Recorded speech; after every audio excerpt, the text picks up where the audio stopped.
This episode of the Local Hustlers podcast is brought to you by Audible. If you're listening to this podcast right now, then I'm going to assume that you would also enjoy listening to audiobooks.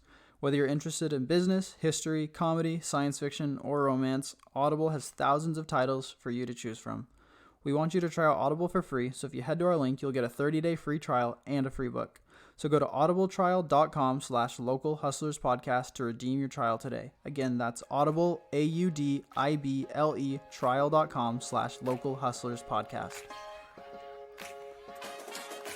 You're listening to the Local Hustlers Podcast, your go-to source for connecting with small businesses and entrepreneurs in the East Valley. Get ready to be inspired by local entrepreneurs as they share their stories, mindset, best tips, and advice. And now, your co-hosts, Dallin and Eric Huso.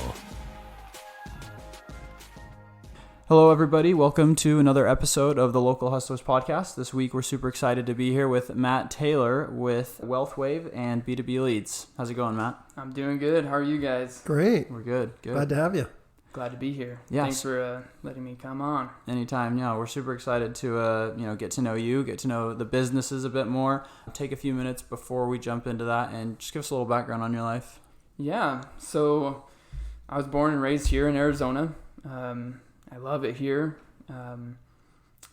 My background, I wanted to be an engineer, and that was my goal from my very earliest memories. I wanted to just build things, and I loved being outside, digging things. I served a mission for my church, and while I was serving my mission, my brother started talking to me about his financial business. And when I got home, actually, we had a discussion whether I can work part-time with his financial firm while I was going through school. And I fell in love with what we were doing, focused on helping families. I thought, man, I really loved helping people spiritually, but I really enjoy helping people financially. I think that's the second best thing you can do for someone, making sure that, they're good spiritually, but then also on a money standpoint. And so I started falling in love with what we were doing, and after a couple semesters at ASU, go Devils. I decided, hey, let's change course. Let's go business. Let's go finance, and let's partner with my brother. And we had one office, and we turned that one office into 6 here in the Valley. And so we were that was his goal, dream from the very beginning. And we were able to do that 3 years ago. We opened up our own office, and that's when we had our expansion. That's awesome. Back to ASU, were you going to school at the time to get into engineering still? I was going for a civil engineering degree. I loved it. I quickly noticed that engineering people are a little different than other people. Going into business, the end goal was to own my own engineering firm. Uh-huh. I was always wanting to be my own boss. Okay. I didn't want to work for a company, and so that was the end goal. And so that's when I talked to my brother about joining his business and in finance. The goal was to learn how to run a business and how to be money savvy, because I wasn't taught that growing up. My dad worked a normal job at a mine, long hours. I never saw him growing up. He wasn't able to come to a lot of my basketball games, my football games, track meets.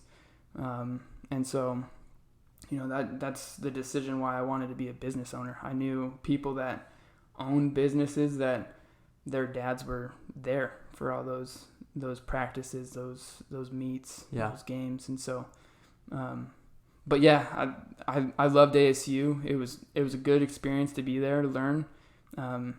But I don't have the engineering personality. So was that personality conflict? Did that make it easy to transition from engineering, which was your passion and love from your earliest memories, into business? It was a main factor. I looked at probably 90% of the engineers I knew growing up. They had kind of lost their fun aspect of life. They kind of got trapped in the day-to-day aspect of things, and I only knew like one or two that really stood out. They were having fun with life, and I could honestly see myself being one of those fun engineers, but I didn't want to risk it. Over time, I would say the first year into finance, the first 6 months, I kind of fought that transition. And then the last 6 months of that year, that was 2016. That's when I started I started reading books about finances. I started with The Cash Flow Quadrant by Robert Kiyosaki. Great awesome book. Yeah. And that's what really changed my perspective. I didn't want to stay in that quadrant of an employee or a self-employed business owner. I wanted to be a business owner and an investor, because that's where, you can make a good living for yourself. Yeah, for sure.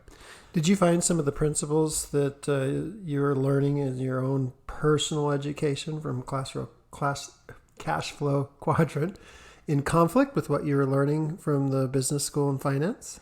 Very interesting. Yeah, I kind of did see a lot of difference. I took a couple courses in business and finance at ASU, and some of the key concepts that they were teaching, they were left out. Like the very basic things to make people successful, in my opinion, with finances were left out. They talked more theories, more theoretical aspect of finance. They didn't talk about the day-to-day. How can you be successful with your finances? They're talking theories. And that's not going to help people. That's not going to help the everyday Joe in America today. Yeah. And that's where I saw, there's a huge need. People aren't learning. We weren't taught this in schools. No. I graduated from Higley High here, and we weren't taught that. We had maybe a semester of econ right required, and that was it. So to answer your question, yeah, those books really shaped what I was learning and that decision of going that way. What are some other finance books that you read that really shaped your vision and inspired you to continue this course? Yeah, I think one of the best financial books that I've read is Money Master the Game by Tony Robbins. It's a pretty lengthy book. It's pretty high level, but it's also it's that happy medium, whether it's high level financial, and also an everyday reader could read it and understand it. I think that's the best book out there for someone that's wanting to learn more about finance. That's a great book. Rich Dad, Poor Dad, if you're looking into the more real estate aspect of things, his concepts, and anything Robert Kiyosaki's, he does a pretty good job. But those are the two main books that I enjoy. Another book, it's an older one called Richest Man in Babylon. It's more of a story. It's a classic, yeah. It's a classic. The principle behind it that I teach my clients is you get a paycheck, 100%, right? It's yours. What you should do is pay God, and in my beliefs, I'm a faith guy, and so pay God 10%. Then you pay yourself that second 10%, and then you can pay everybody else off of that 80%. And that's the theory behind that book, and that's what I teach my clients. I think it's a sound principle that's been around for 40, 50, 60 years, and if it ain't broke, don't fix it. Cool. Yeah. Yeah, no, I got that same advice when I was first married. I went into a profession originally that didn't pay a lot of money, and he said, listen, if you'll follow this principle, you'll work out all right. And it did. So that 80%, live on 80% is something that I totally can get behind. Yeah, it's important. My brother, before I started in finance, I became his client. That's where my brain started working and thinking financially.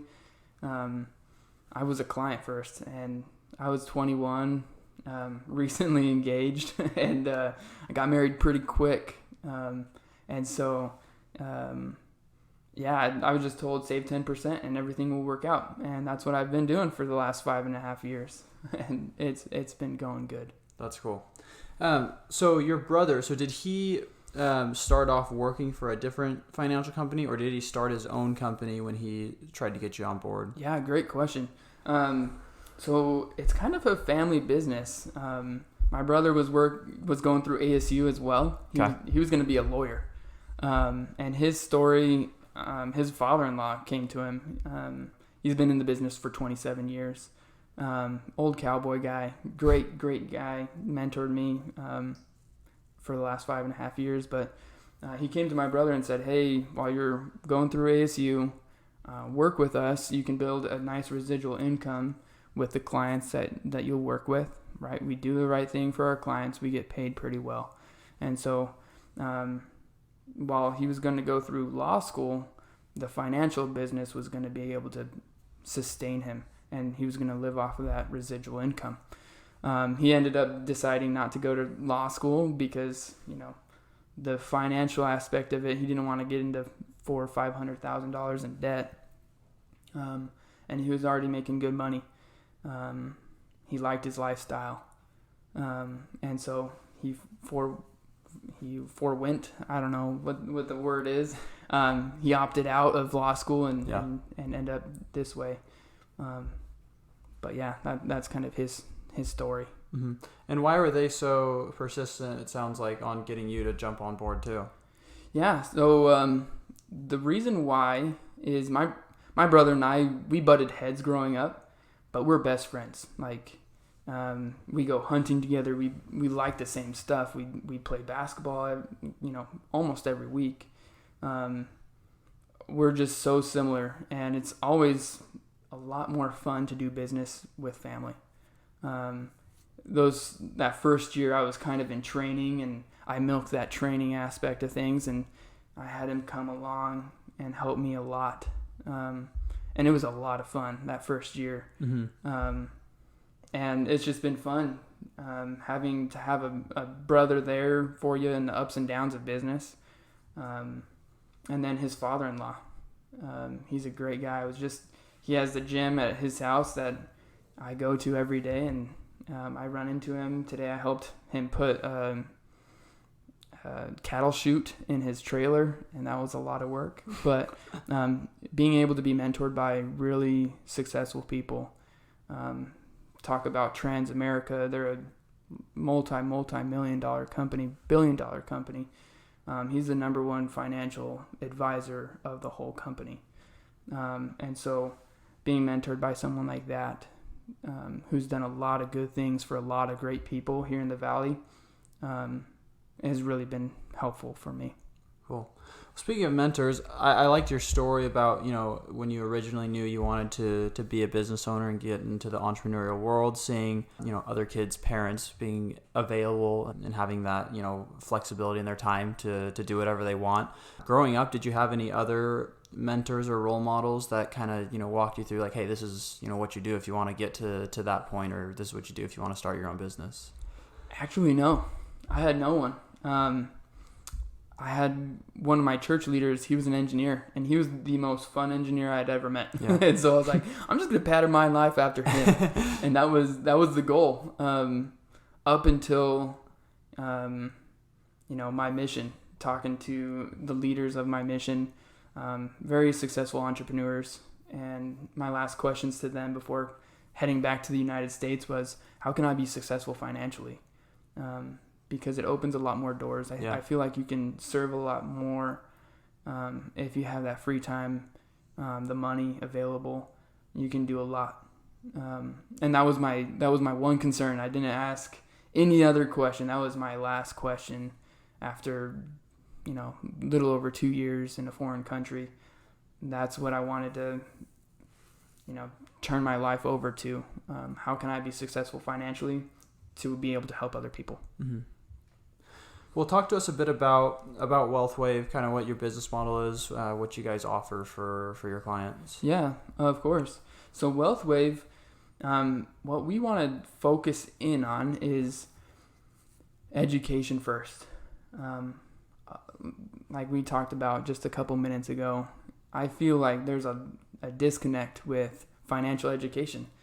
Growing up, my dad, I bless my dad. I love him to death. He's the best man I could have asked for a dad. But the advice that I got from him when I turned 18 was, okay, son, here's your bank account. Stay out of debt and save money. Get a good job. He didn't even say get a good job. Those were the things. Bank, get out of debt or stay out of debt, and save money. Didn't tell me how much to save. Just those were the 3 pieces of advice, and that's what his dad told him. And I think most people end up that same way, unless they've had a mentor to teach them another way. And so first we want to educate them and then provide value. We've partnered with our broker dealer is Transamerica, which means they're one of the bigger companies in the industry. They've partnered with 200-300 different financial firms where we can go in and I can meet with any person in any walk of life, whether they have $10 or $10 million. I know I can help them out. We help them with debt, investments, life insurance, annuities, guaranteed lifetime income type of stuff. We do it all. We're licensed to do everything, and we're not that one size fits all or one trick pony type of thing. I've not come across one person in the last 5.5 years of business that I haven't been able to help in one way or another. Whether they chose to use my services or not, that's a different story. But I really do believe that we have the best of the industry at our disposal. Mm-hmm. Besides the backing of Transamerica, which I can hear you say that is very helpful, what's something else that really distinguishes your group, WealthWave Financial, from any other boutique financial services company out there? Yeah, I would say one of the companies that I love probably the most. There's 2 really that stand out the last couple years. The first one being, I can't mention its name, but they're a company that their minimum outside of using our services is $200 million. Like, you have to have $200 million to sit with this firm.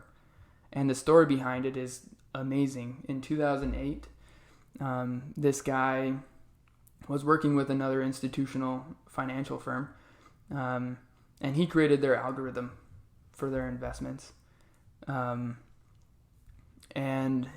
his dad came to him, and when the market was crashing in 2008, his dad said, "Hey, so-and-so, I would like for you to help me with my investments, or I'm going to have to go back into work." And he said, "Dad, unless you've been holding out on me, you don't have $200 million. I can't help you out, but I'll look to see if there's any mutual funds that offer something similar to what we do.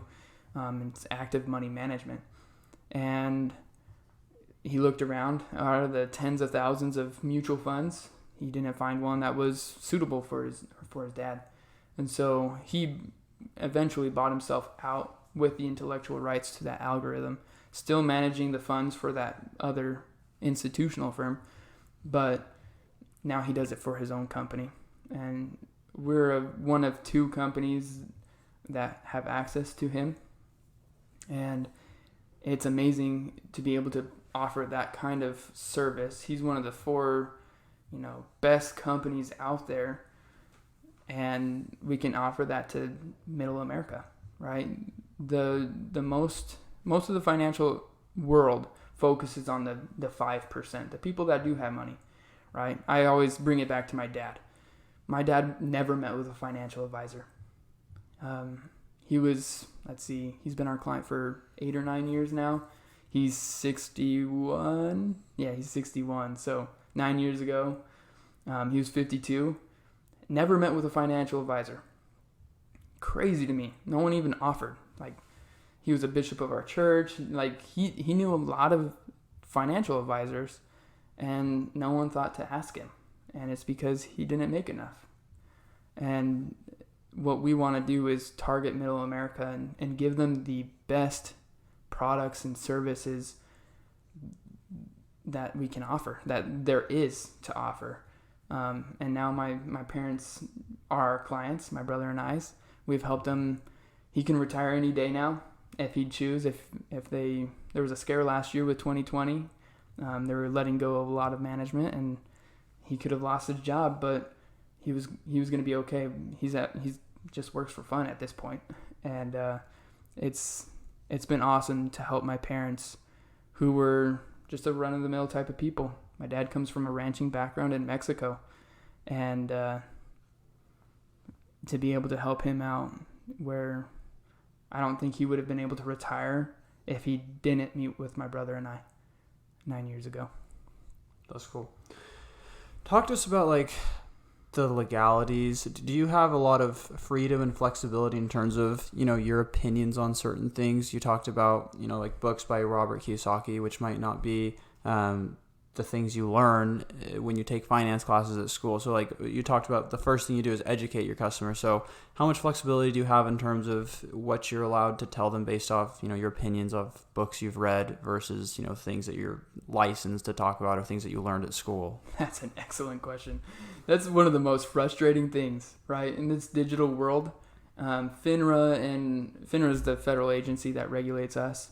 They make it very difficult for us to, like if I were to post something on Instagram with investment advice, I'd have to pay a couple $1,000 before, and I'd have to get it approved by FINRA and our back office so that I could post that one post. And so, not to talk bad about FINRA, but that's probably one of the reasons why there's not that ready access financial knowledge that we as advisors can give people.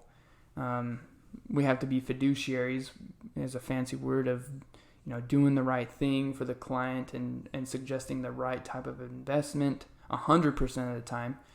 And so you can't just post it out there, which makes it really difficult in the digital world to spread that knowledge. For sure. But that generalized information, like with WealthWave, our back office was able to make a video about jelly beans. And instead of using dollars, because we would have gotten in trouble, we made it about jelly beans, right? And we could explain the concepts about money using jelly beans. And so it's kind of getting creative like that. Yeah, that's genius. To be able to educate people on a broad scale versus, when I meet with someone, I can actually talk to them about their individual needs and educate them that way. But to spread the knowledge on social media, it makes it difficult. For sure. Talk a little bit more about this concept of fiduciary, because I love it. And I know that 20 years ago, there was a challenge with financial advisors where they were recommending the highest fee-based structured funds as opposed to what's best for this client. How do you give your clients peace of mind that they are getting the best product for them as opposed to the funds that might be best for you as the advisor? Yeah, great question. So a lot of things change every presidency. And so it's fun to see the politics behind how things are run on a fiduciary standpoint. But for us, back in, right before President Obama got out of office, he had changed something with the fiduciaries. We had to get a lot more approval. They created a company, kind of like a government official type of thing, called Crump. And Crump is a company based off of the government, so it's very slow. But instead of getting things done in a month period of time for a client, it's government work, so it took 3-4 months to get things rolling out. And they were very tedious about what we could and could not do, and they were and they still are to this day. We still have to use them, and we're going to have to use them with President Biden. It was a little bit more lenient with President Trump, but it changes. The way we help our clients is I give them, multiple options, and they can decide, right? they have to know what they're getting into. I don't want, last year could have been a really crucial year for us, right? A lot of businesses ran out, they got closed last year. I didn't have one client call me angrily about the stock market crash last year. The market was down 39%, and I didn't get a bad call, and I'm honest. Like, I'm dead serious. I didn't get one phone call last year with someone being upset about where their money was at. And it's because we were using the right strategies. Some of them were tucked away with a 0% floor where they couldn't lose money. And so a good majority of my clients didn't lose one dime last year when the market was down 39%. And then other clients, they lost about half of what the market did, which was great. It's a win-win. Like, I get to tell my clients, hey, the market was down 39%. Everybody else lost, if you had $100,000, you were down $39,000. Our clients weren't down nearly as much. And so that sold our story. And we're just honest. You can manipulate the numbers all you want in finance. Like, I can show you example after example of how financial advisors can screw with the numbers so that they win. But if you're honest and you show them the actual numbers, percentages don't matter, dollars do. And that concept of teaching them first about how that works is crucial before we even start the account, before we even start that client professional relationship. I want them to know the concept of what they're getting into. And by doing that, there's less possibility of a client calling me upset because I offered the wrong thing. Do you have like a simple example you could share talking about that concept of the percentages versus dollars and what matters and what doesn't? Yeah. So if let's say, to make things really easy. Yeah.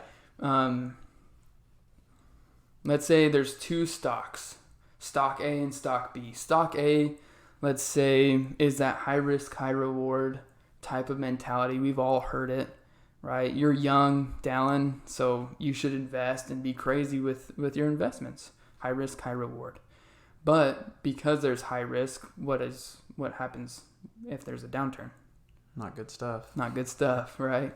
So let's say stock A, year one, let's say it does 100%. It just kills it, which is crazy numbers. I'm making it easy for myself here. And then year two, let's say it has a downturn and you lose 50%, right? The net of that 2-year period is 50%, 100 minus 50. And then the average would be 25%. So when an employer gives an employee a plan for their investments, they get to see the averages of the investments they're choosing, but they don't get to see the actual years that are actually happening. Okay.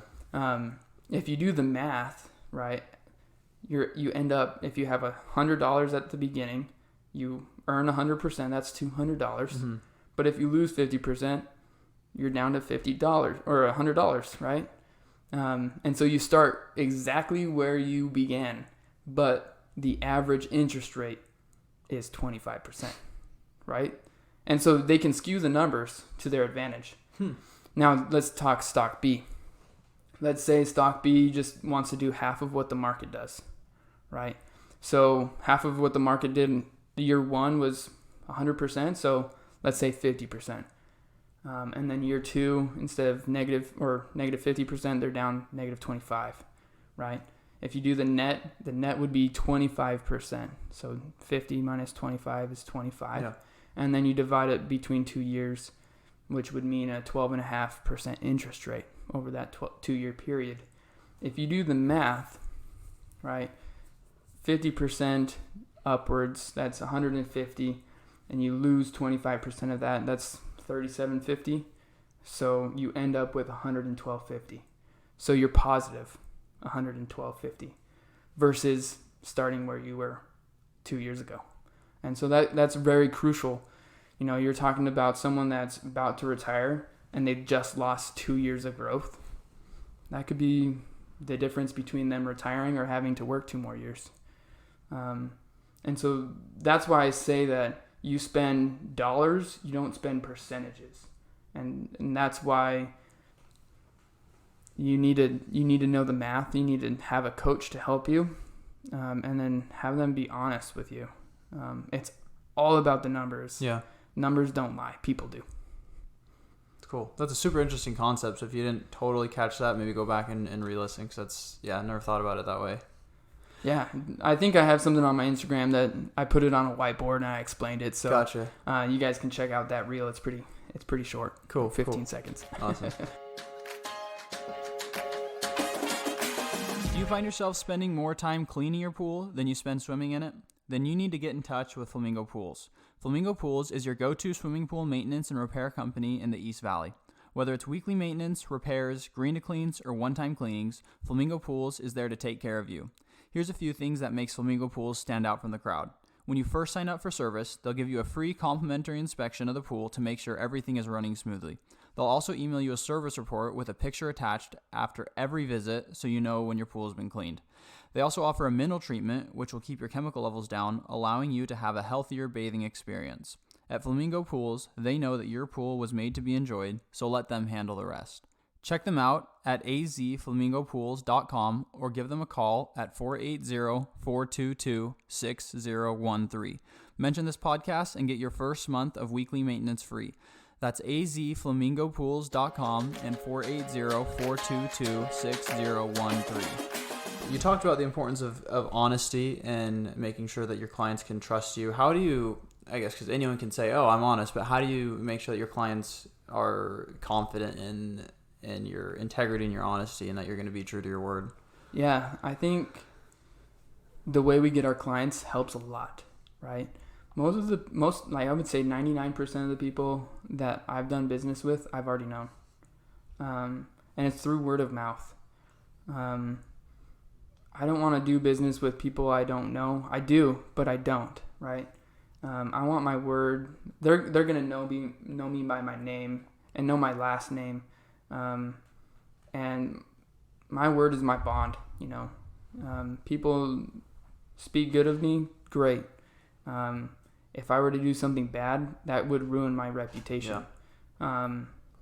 And so we just want to do the right thing 100% of the time. And it's been fun. Like, people at work talk about, hey, Matt's my advisor, you should use him. And then I get to sit in front of this person that I've never met with before, but I knew them through, let's say I met with your dad. I knew you, Dallin, through Instagram. Yeah. That's an easier conversation because there's already kind of a level of trust. I'm not going in blind. There's no wall I need to break down. And so having that relationship first really helps. And then we take a very easy approach. We're not car salesmen. I'm not a very car salesman type of guy. We sit down and we educate first, then we get their numbers, what their situation looks like. Then I go do my homework, figure out which company that we represent would be best for their circumstances. Then I go back another day and say, hey, this is what we recommend. This is what the numbers look like. Any questions, any comments, concerns, and then we go from there. Love it. So I know you're not, I don't know what you're allowed to say in terms of like advice on this podcast, but if not, if you had any jelly bean advice for just for our listeners, just like a tidbit of advice for someone looking to get, I guess, smarter with their finances. Yeah, I would say the 2 things that you can't go wrong with is be more frugal than you think you are. I've seen countless of people spending money on stupid things. People that don't have cars, but they spend $1,000 at Starbucks every week. And that's a legit scenario. I met with a lady 3 years ago, that was the case. And she was wondering why she didn't have money at the end of the month. So be frugal and don't live outside of your means. And that's something that my wife and I have tried our best to do. I want to be a good, I want to preach what I teach. And then the second thing is what we talked about the richest man in Babylon, right? Save at least 10%. That's where it really gets going. If you have a hard time there, start with 5% of your income. If you're making $1,000, save 5%. The math there, I think that's $50, right? Don't worry, I'm a financial advisor. But you did go to Higley High School. So. I did go to Higley, so it's that Higley math. But yeah, those would be my two biggest advice. And then a third, if you're an employee and you participate in your employer's plan, the majority, I would say 95%, if you look into your portfolio, you're going to see something called an target date mutual fund. Those are the most expensive mutual funds out there. And I would say look that up right now if you have time. And if you're just in a default section on your retirement plan, your 401k through work, you're automatically enrolled in the year that you turn 65. So let's say you turn 65 closer to the year 2055. You're going to see Vanguard 500 Fund 2055. And those fees are really expensive. And I would say to get out of those as quickly as possible and use a website called morningstar.com and plug in those investments that you're able to get into and do your research. All the 1 year, 2 year, 3 year, all the way up to 10 year, what their returns are, you can see it all there. And you can actually do the math and figure out, is this a good option for me or not? I would say those are my biggest three things. Yeah. When I sit down with someone, those are the three things I like to go over. And if they're participating in their employer plan, that's a huge thing. It could literally save them hundreds of thousands of dollars later on if they change from that target date mutual fund to maybe a more like an ETF or something else that's a little bit more low cost. Yeah. So for those that are in those employer-based funds, obviously those 401k dollars are going into employee-based managed fund. So is that part of what you do then, is you help them set up where it transfers immediately over to a differently managed? We can do that. That's called active money management. Yeah. And we have the ability to do that. A lot of companies offer what's called a self-directed option, or a PCRA option within their plan. And if you have that option, we should sit down.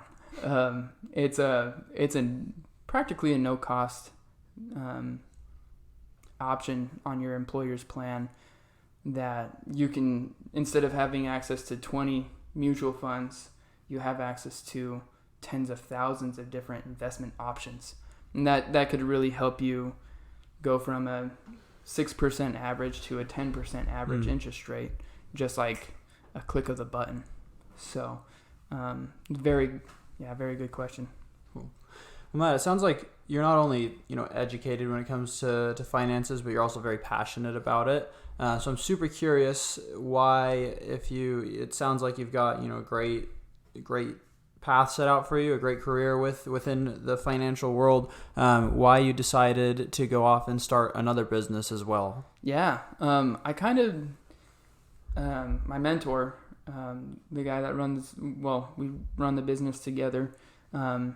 He is a serial entrepreneur. He owns many businesses. He's really big into real estate, and he used his financial business kind of as a golden goose. And he taught me that, use WealthWave to produce those golden eggs, those opportunities. And one of our clients, actually, great guy. I met him last year, right before the pandemic, in January. I've only met him twice. We're business partners now. In person, I've only met him twice in person. We've done everything through Zoom the last year, which is amazing. I love it. But I had always, I used word of mouth for my financial business, but I love the concept of being there digitally. And I've done a lot through social media to be able to attract clients to me. And just reaching out to my friends and family and their friends and family, and just getting a broader scale of people on my social media. And I was always wondering, there has to be a better way to find good leads on social media platforms. Because I'd be scrolling and I'd end up in like a scrolling tornado, and now all of a sudden I'm looking at, I like smoking meat, so maybe I'm watching smoking meat videos. And last year there was an opportunity to work together, and I was like, you don't say no to opportunity.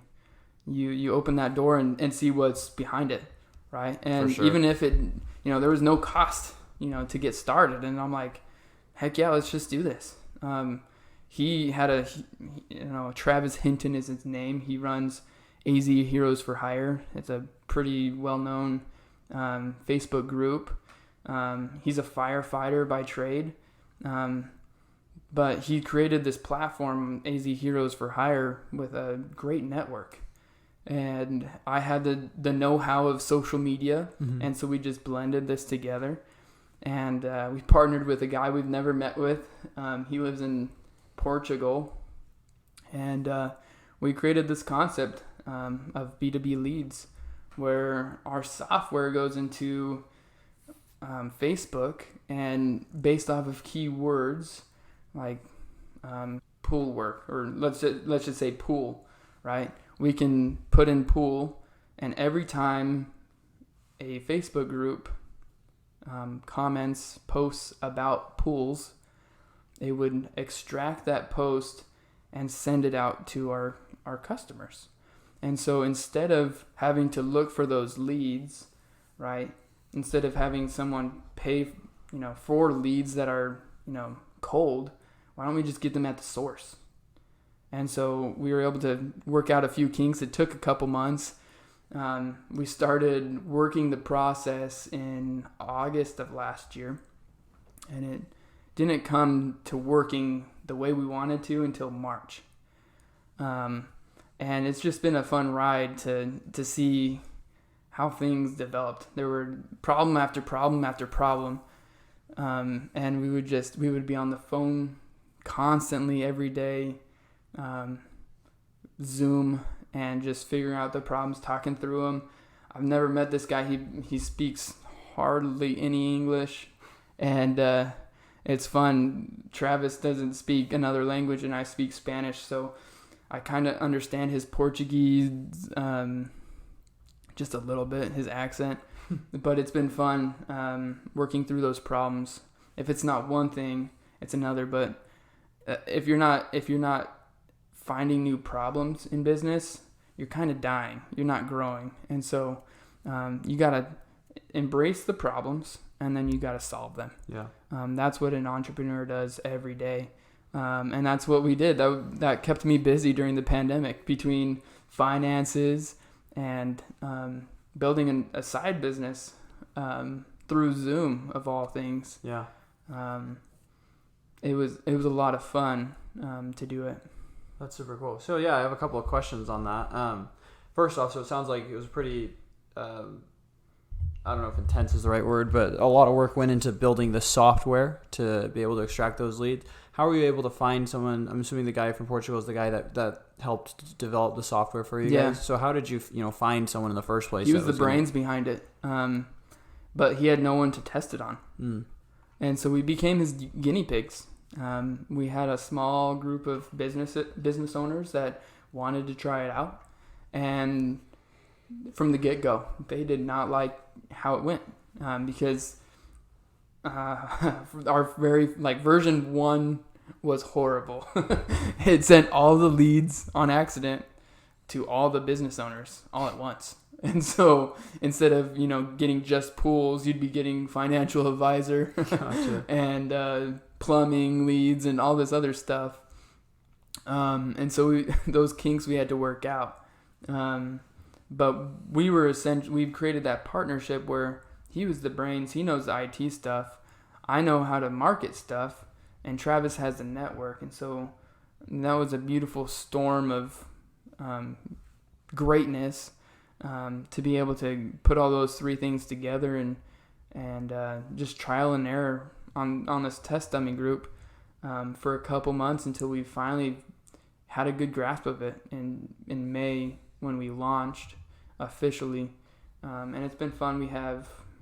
When we started in May, we had a couple hundred businesses that they were using our leads.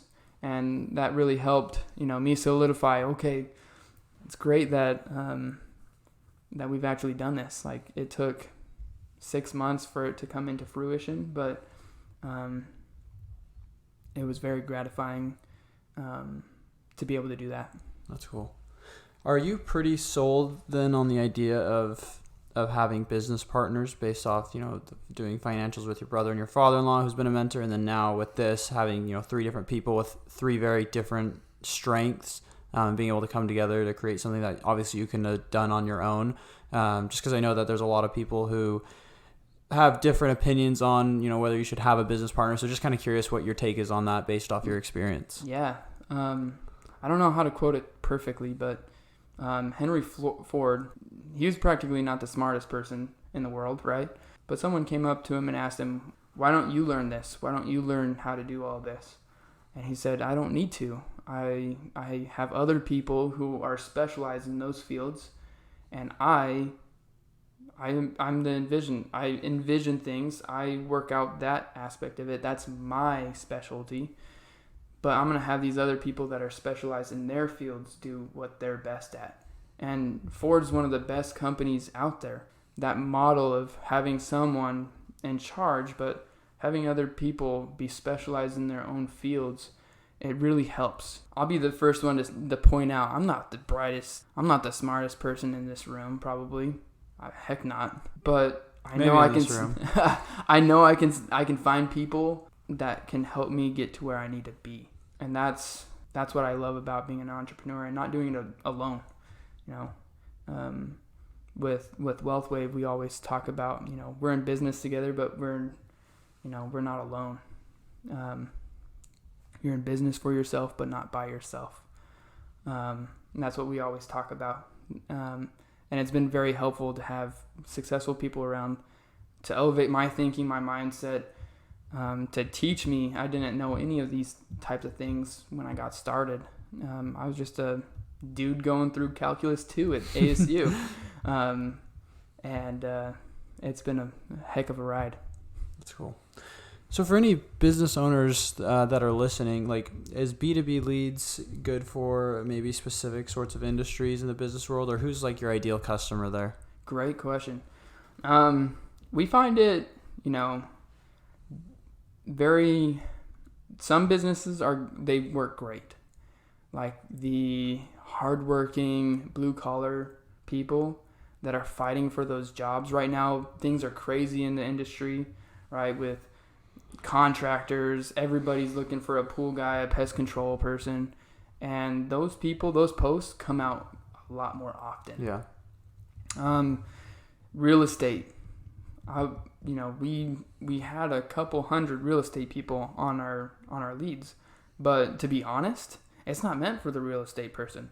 There's 80,000 plus real estate agents, and a couple years ago, the statistic was there was like 20,000 homes for sale. And so you're not in good company.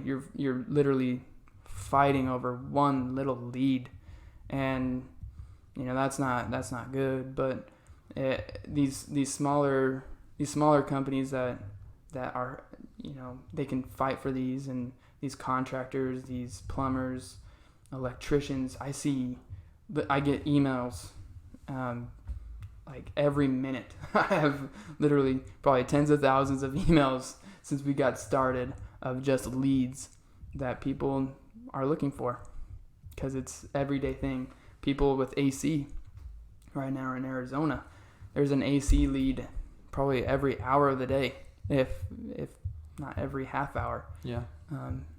And so it's hit or miss. And I'm pretty honest. I'll tell people, for our services, if you're a company that receives less leads, I'm gonna tell you, we can either give you a really steep discount, and I'll be honest, real estate, you're gonna be fighting and clawing your way to the top with getting leads through us, and that's just the ugly truth, but that's how our product is. Yeah. You just re-answered my question about, how people can know if you're honest. If you weren't, you would have just told us that you're good for any business and that everyone should use you guys. But appreciate the honesty on that. Yeah, no problem. We're actually working on, if you've heard of Nextdoor. Uh-huh. The Nextdoor app is untapped. People go on Facebook all the time and asking for recommendations of pool companies, AC companies. Yeah, you see it every day. They do it on Nextdoor as well, and no marketing company is in there. And so we've launched our beta, and we're working on auto replies for our companies right now, and so we're going to be rolling that out in the next couple weeks, months.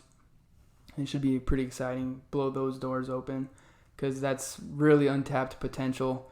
Because Facebook, there are people in the field already, but Nextdoor is wide open for the taking. Yeah. So that could help really restaurants. That blows the door open for restaurants who need help getting people in the door after COVID.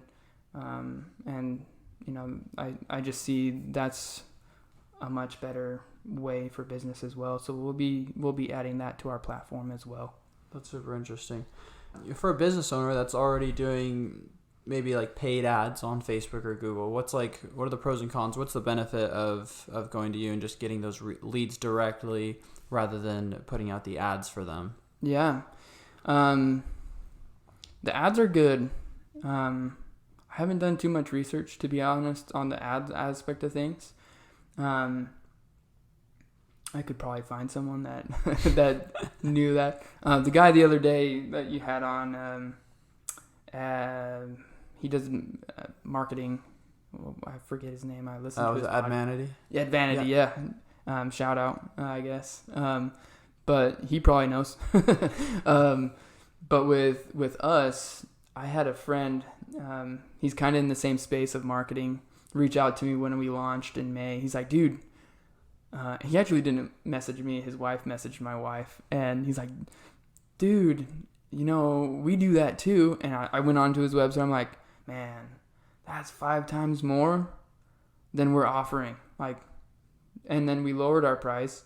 And now it's like 10 times more than what we're offering. And it, for a small business, the way things are done, you can really screw a business over if you're charging $500, $5,000 for marketing. Yeah. When it doesn't take that much money to actually do it. And so it costs practically nothing for us to do this. And so we started it to just help our businesses that were struggling in COVID. Everybody shut down. And so to get that ramped back up, we were doing it, practically for free. And the goal has always been, let's help the people first and do the right thing. And if it comes to be where we need more people to help service and give better quality of service, we're going to hire more people, and that means the services are going to change. But it's just Travis and I. We don't need a whole bunch of money. Why don't we keep costs low? Keep costs low for the businesses we're helping, and provide solid leads. It doesn't really cost that much money, so it's just another residual income stream in my portfolio and his portfolio. That's cool. So for a client, for a business owner, are they paying per lead, or do they pay you like a monthly fee for that, or how does that work? It's just a monthly fee. Cool. You get unlimited keywords Right now we're monitoring about 1 million people. We're going to expand that as time goes, right? But we're monitoring about 1 million profiles as of now. But unlimited leads, as soon as a keyword is attached to a post, that post is extracted immediately and sent immediately to your email with a link to the post. And you go on and you say, hey, I recommend so-and-so company. You could have your family and friends join in, and have them put in a good word for your business. Yeah. And that's where it gets really, really easy. Like if you're married, your wife can jump on, your husband can jump on, and just put a little shout out for you. Those little recommendations go a long way on Facebook. For sure. And over time, that algorithm on Facebook actually will pull your name to the front of those groups when people are searching for AC companies, lawyers. They will automatically pull from those posts because you're getting recommended more. And so we've just been teaching our clients not only how to use the leads, but how to use them effectively. A lead is great. It's really warm. Like I got a message. I was looking at my email, got an email about an AC company, went on, recommended that AC company that I knew, and then told a couple friends to recommend it as well. And they got the gig. That's a couple $1,000s that business just got because I sent them a lead. Yeah. I just tagged them in a post. And I think that's, we just need to scratch each other's back in business around the valley, local hustlers, right? Everybody's hustling for something, and that's what we want to do. Yeah. Have you always had that mentality of just, scratching each other's backs? I help you, you help me, and there's enough to go around for everyone? Yeah. I believe, honestly, that money comes and goes, right? That's part of life. If you are more open with how you receive, you have that mindset shift of not just the small world that you're living in, the needs that you have, but if you're open and you bring in money to your world, you can, there's plenty to go around. Yeah. There's, literally billionaires around the world. They're just better at than most people, but they also contribute to a lot of people's paychecks. And so if you do the right thing, you can help a lot of people, scratch each other's back. But I've always been over the mentality of, there's plenty to go around. Obviously, I want to have all the financial clients that I can. But I want to do the right thing as well. Yeah, love it. Well, I'm super curious to hear kind of what the plan is moving forward for both companies as well as you personally. If you have any other business plans on the horizon that you plan on starting in the future, just what the future looks like for you. That's a good question. I didn't think you'd ask that one. I would say just expanding our financial firm. It's been fun going digital. We hold classes every week for clients to jump on a Zoom to just learn about money. Very basic concepts like the Rule of 72. If you haven't heard of it, just Google it. It's pretty easy concept. Something you don't learn in school, but it's kind of a cool concept. Impact of losses. Different types of an account. There's your fixed accounts, your variable accounts, indexed accounts. There's all sorts of different investment strategies out there. So just expanding that world of finances. Like I was doing business with a person in New Jersey today. Never met this person in my life, but helped him out.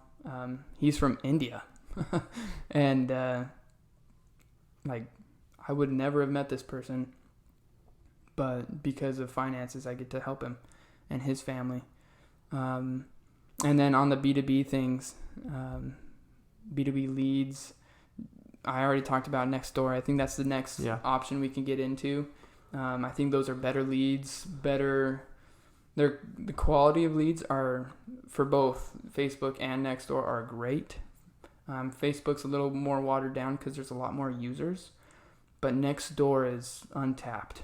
And so that's where I see that we can really help a lot more businesses in their own individual communities, because Nextdoor is basically a community. And so we can get into those communities and help market your business. That's freaking awesome. So that's where we're headed. And then for any other business ventures, I'll eventually get into real estate and other businesses as well. Hopefully that golden goose keeps laying eggs. Yeah. And that's just my mentality. When opportunities come up, take them. See where that rabbit hole goes, and go from there. Love it. Cool. Well, Matt, really appreciate you coming on and sharing all that advice with us. Before we close up, we have a quick little game we're going to play with you. Okay. So how it's going to work is we have a list of 20 questions we're going to ask, and you have a minute to see how many of them you can answer. All right. And so we'll just see how you kind of square up against other guests that we've had on the show. What's the average? Like, what am I going up against? Ooh, I would say an average is 10. Okay, I have to get 11. Do you want to know the high score? Do you want to try to beat the high score, or are you just going for average today? Ooh, I'll try my best. I'm a competitive guy, so. Okay. All right, you got them pulled up. Okay, we will go ahead and get started in 3, 2, 1. Your dream vacation? Alaska. First thing you'd buy if you won $1 million? I'd invest it and then use that money to buy houses and stuff like that. Your favorite hobby? Basketball. If there was an Olympic competition for everyday activities, what activity would you have a good chance at winning a medal in? Breathing. A song you've been jamming to lately? Rise Against, their new album. It's freaking awesome. If you lived to be 100, would you rather have the mind or the body of your prime self? Body. Favorite holiday? Christmas. Oh, Halloween. Next day's my birthday. Favorite ice cream flavor? Chocolate. Favorite fictional character? Oh, let's see. Iron Man. He's freaking legit. Favorite smell? Pine. What's your nickname? Matt. Pet peeve? Chewing with your mouth open. Favorite restaurant? Gecko Grill. If you could switch places with someone, who would it be? Let's see. I don't know. I like myself. Nice. Well, congrats. You got above average. So 13. Sweet. What did I get? 13. 13. Yes. Not bad. Yeah. Cool. One more question I forgot to ask you, because you just mentioned basketball and you mentioned sports again earlier in the podcast, but it sounds like you're an active person. You have a lot of hobbies. Is it hard to find time for hobbies, family time with the business that you have, or have you found a way to organize your time, prioritize things where you still have time for everything else in life? Yeah, it's been fun. I think one of the perks of being an entrepreneur is having somewhat free time. Yeah. I think my definition of lifestyle is having time and money. That combination. Last year, a lot of people had time, but they didn't have no money, and so they couldn't do anything, and everything was shut down. But a lot of people have money but no time, and so they don't have a lifestyle. And so I'm not rich. I'm nothing special, but the time that my wife and I we put our daughter down. Grandma was watching our daughter. For nap time today, we went over and hit the gym for an hour. And I love working out. If I can get up before the sun and work out, that's great. Today was just a later day, different schedule. So lunchtime workout. Love it. No, yeah, that flexibility is huge, and just that reminder to take time for yourself and don't get caught up in the little things of owning a business, and make sure you find that time for yourself and reminding yourself that you're in charge of your own schedule. So. Yeah, I think that's what I learned a lot last year during the pandemic. You need to take time for yourself. Yeah, love it. Well, Matt, tell our listeners, where they can connect with you, where they can find out more about you, and whether that's WealthWave or B2B leads. Yeah, everything's linked on my Facebook and Instagram. My name is Matthew Taylor on Facebook, and Instagram, it's Matt Taylor with 3 M's and 3 T's. So Matt Taylor, right? So just those 2 profiles has everything on there. And then you can find the links to the B2B leads. If you're interested in getting leads or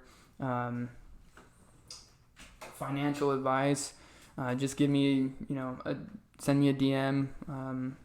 My phone number also is 480-309-0793. If you want to just hit me up, that's great. We can find a time to meet Zoom or at my office in Mesa. But yeah. Awesome. And I know you have a little special offer for our listeners too with the leads as well, right? Yeah. For any business that's interested, we are offering to Local Hustler podcast listeners 1 month free of leads, unlimited leads. You just let me know what kind of business you're in. We've done a lot of research on what keywords work and which ones don't. It's a big factor. And what email, and we'll get you all the leads that you want. It's a no-brainer. Yeah. What could go wrong, right? Yeah. That's awesome. Cool. Well, yeah, I appreciate that offer for our listeners, and I appreciate you coming on and sharing all your knowledge with us today. We really appreciated it. Hey, thanks, guys. I really appreciate it. I've been watching you guys for a little while now, so it's been fun being here. Awesome. Yeah, we had a lot of fun too. Well, thanks again, Matt, and we'll catch y'all next week. Thanks. See ya.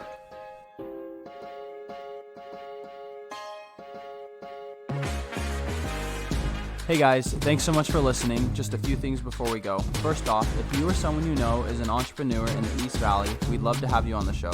Please get in touch with us by emailing us at localhustlerspodcast@gmail.com or DM us on Instagram at localhustlerspodcast. You can also follow us on Instagram, Facebook, and LinkedIn for the latest news and updates. Also, if you enjoyed the show, please take a few seconds to rate and review and hit that subscribe button. It lets us know how we're doing, it helps us grow so we can reach more locals, entrepreneurs, and help small businesses grow. Thanks, guys.